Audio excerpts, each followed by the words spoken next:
mahud da'awa, dan menghapuskan klaim-klaim, ngaku-ngaku.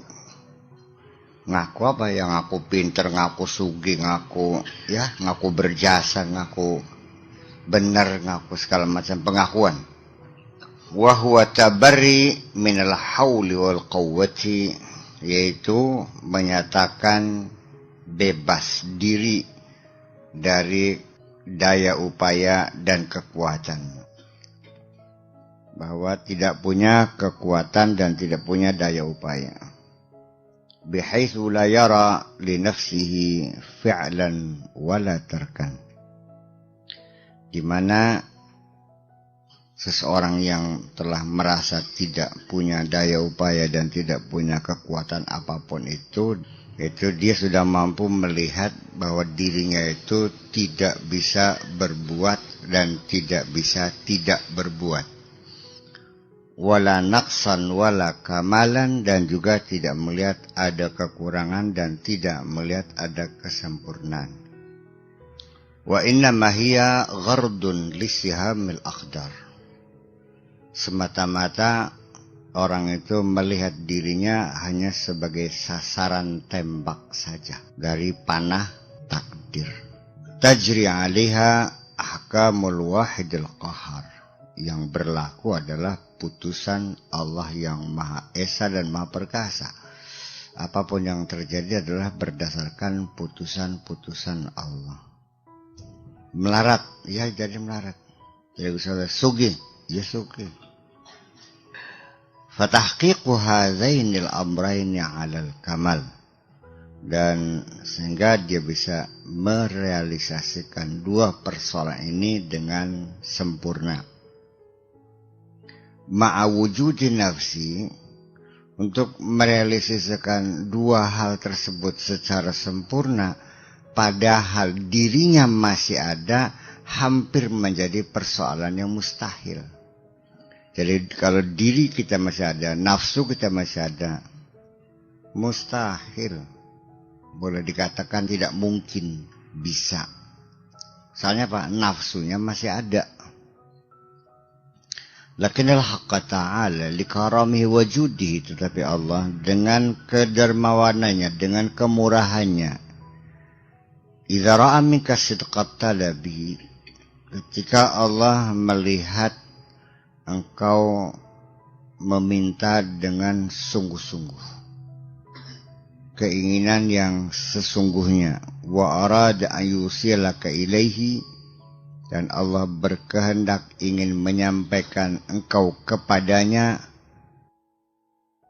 wasalaka ila waliyyin min auliyaihi, kaligane bisa kenalan karo salah sijine waliullah sing bakal bimbing sira. Ini persoalan teman adalah menjadi persoalan yang sangat serius sesungguhnya. Karena bagaimanapun personalitas kita itu adalah proses interaksi kita dengan pergaulan kita juga sebetulnya. Seperti yang sudah saya terangkan hari Jumat yang lalu, salah satu penyesalan orang masuk neraka itu, kenapa aku berteman dengan dia? Ya wailata laitani lam attakhidh fulanan khalila laqad adallani 'ani dzikri ba'da idh ja'ani. Wa atla'aka ala khususiyatihi wastifaihi, dan dia akan memperlihatkan kepada kamu akan kekhususannya dan akan keterpilihannya. Ya, dibuktikan untuk menarik perhatian supaya orang itu tunduk dan orang itu mau belajar, ya sekali-kali perlu juga dibuktikanlah kesaktiannya tuh sekali-kali mah. Falazimta al-adaba ma'ahu.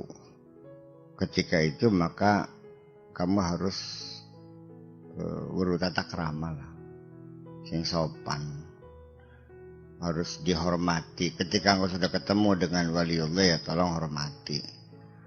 Famazala yasiru bika hatta qala lakaha anta wa rabbuka. Sementara dia membimbing kamu, yasiru bika, terus dibimbing, nanti di akhirnya akan diperkenalkan, ini kamu, ini Tuhan kamu. Terkecuali para nabi, para rasul ya itu sih memang prosesnya dari dirinya sendiri. Tetapi kita juga mesti ngaca diri kalau kita proses seperti para rasul juga ya udah berat banget ya. Kayak Nabi Ibrahim mencari Tuhan pontang-pantingnya kayak apa. Seperti Nabi Muhammad kayak apa. Mencari sendiri takwa siapa. Sampai kepada langsung meminta pembuktian dari Allah. Ya kamu mah kalau mau nyoba silahkan minta bukti sama Allah. Sekali-kali mah perlu. Sekali-kali. Ya Allah buktikan bahwa Engkau Maha Kuasa. Bisa nggak? Bisa. Pada saatnya bisa. Jadi bukan cerita-cerita itu bukan sekedar cerita kosong yang tidak bisa dibuktikan. Bisa dibuktikan. Bila kanatil asbab mutawaffiratan 'indaka. Kalau memang segala persyaratannya telah terpenuhi ya sama. Jadi mereka-mereka yang meminta bukti sama Allah itu bukan berarti mereka masih ragu-ragu, tidak. Sudah yakin, sudah percaya gitu. Tapi masih memerlukan pembuktian langsung supaya betul-betul kokoh. Atau istilah bahasa Quran mas untuk menenangkan hati ketika ditanya awalam tu'min bi, apakah kamu masih belum yakin sama aku? Qala bala, ya udah yakin. Bal liyatma'inna qalbi, tapi dalam supaya hati setenang gitu bahwa ia benar bisa kaifa tuhil mauta, bagaimana yang sudah mati bisa hidup lagi. Itu kan jadi mereka itu ingin bukti masalahnya. Semua para nabi rasul adalah orang-orang yang telah mendapat bukti langsung dari Allah. Itu wahina idzin, nah ketika itulah yasturul haqqu ta'ala wasfaka. Allah akan menutup sifatmu. Allazi huwa wasful ubudiyah biwasfil ladzi huwa wasful hurriyah. Yaitu sifatmu yang dari perbudakan akan diganti dengan kemerdekaan. Bahkan menjadi orang yang bebas, merdeka dari tadinya sebagai manusia yang diperbudak. Oleh apa? Oleh materi. Di sini perlu saya jelaskan dulu sebentar supaya lebih jelas. Bahwa wasful ubudiyah selama ini kan melekat pada diri kamu. Bahwa kamu itu kan diperbudak selama ini. Dalam kurungan perbudakan yang kamu tidak bisa berbuat. Apapun yang kau lakukan tidak pernah menjadi orang bebas. Karena kamu terikat dengan norma-norma sosial yang ada. Dengan nilai-nilai masyarakat yang ada. Kamu selalu mempertimbangkan bagaimana kata orang. Bahkan semua apa yang kau lakukan selama ini, dari pagi sampai malam, pagi lagi, sehari-hari kegiatan-kegiatan yang kamu lakukan, apapun kegiatannya, itu adalah bukan keinginan dirimu, tapi keinginan orang lain. Tuntutan anak, tuntutan istri, tuntutan negara, tuntutan masyarakat. Kita terikat dengan norma-norma yang ada. Norma hukum, norma sosial, norma segala macam norma kita terikat. Oleh karena kita tidak ingin terkucilkan dari masyarakat, ya kita harus mengikat diri dengan tradisi yang ada. Sampai kamu berkorban dengan materi sekian banyak oleh siapa? Oleh nasibmu sendiri. Kapan kamu berkeinginan untuk dirimu? Kamu tidak pernah punya keinginan untuk dirimu. Semua adalah keinginan nafsumu semuanya. Keinginan anakmu, istrimu, masyarakatmu. Keinginan polisi, keinginan jaksa, keinginan pemerintah, keinginan penipu, keinginan ya semua keinginan yang lainnya ada itu. Nggak habis-habis. Kegersangan yang pada dirimu karena engkau selama ini sebagai perbudak. Selama ini kamu kan budak-budak itu. Disuruh apa saja mau kok. Iya. Yang jadi persoalannya adalah ketika kita menjadi orang yang merdeka itu kapan?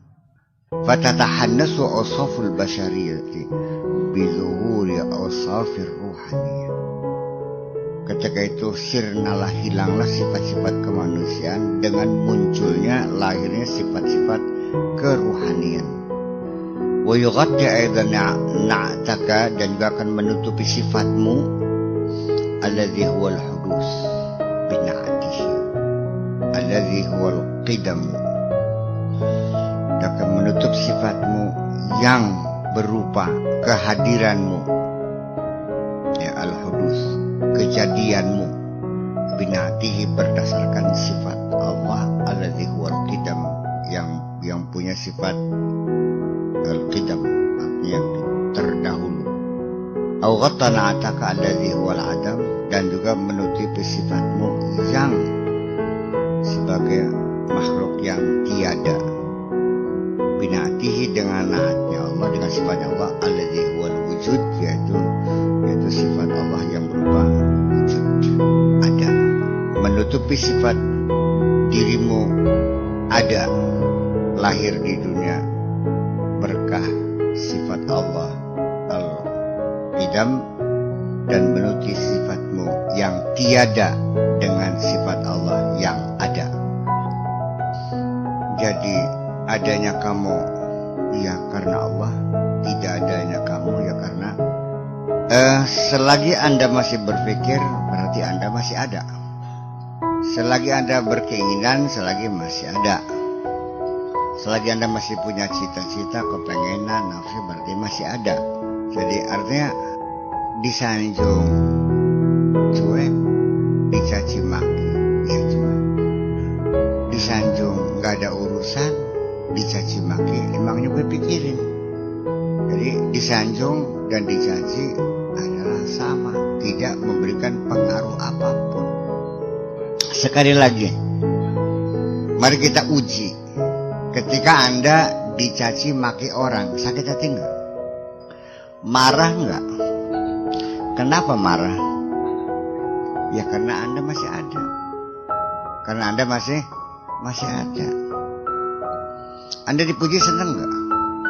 Kenapa senang? Karena Anda masih ada. Anda ini senang dipuji, marah dicaci. Bisa nggak dibalik kira-kira? Senang dicaci, bisakah kita belajar untuk tidak tersinggung? Bisa.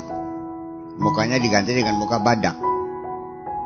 Ya artinya ya nggak ada urusan. Dia tetap tegar. Ini begini, sanjungan ini memang pengaruhnya besar sekali, memberikan stimulasi, memberikan motivasi kepada kita untuk berbuat, untuk mengejar sukses, untuk membuktikan eksistensi kita. Karena ketika orang itu terpuji, itu dalam status sosial dia naik pangkat sebetulnya. Dari suci tadinya bodoh menjadi pintar. Nah ini juga konsekuensi masyarakat, memperlakukan orang yang terpuji berbeda. Orang yang sebelum naik haji dengan setelah naik haji diperlakukan berbeda. Jadi ada satu sosial ini. Nah ini jadi hudud duniawi, keuntungan duniawi memang kita peroleh di belakang sanjungan-sanjungan itu. Dan sanjungan itu sendiri juga pada secara kejiwaan seperti air yang jernih sejuk yang kita telan ketika kita dahaga. Saya yakin bahwa selagi engkau masih ada, seumur hidup engkau selalu haus akan penghargaan, haus akan pujian dan sanjungan. Dan sangat menyenangkan sekali ketika Anda menerima sanjungan itu. Merasakan gak? Pengen belajar, kira-kira tidak lagi kepengen disanjung. Belajar untuk tidak senang lagi disanjung-sanjung. Belajar untuk tidak menuntut dihormati oleh siapapun. Saya kira ketika kita sudah tidak menuntut penghargaan dan tidak pernah mengidamkan dihormati orang, ketahuilah bahwa biaya hidup kita menjadi murah meriah, sehingga semuanya menjadi murah. Berapa sih harga baju? agogo 15.000 regane, nggak ada urusan. Bayangkan kalau kita punya celana 1.300, murah meriah kan? Yang menyebabkan biaya hidup kita mahal itu karena kita mengejar prestasi, mengejar sanjungan.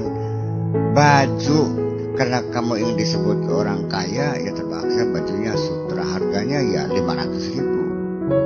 Jadi yang mahal itu bukan bajunya. Kalau baju dalam artian sekadar menutupi aurat sih sangat murah sekali. Yang mahal itu adalah penghormatan. Memang perlu ada latihan exercise.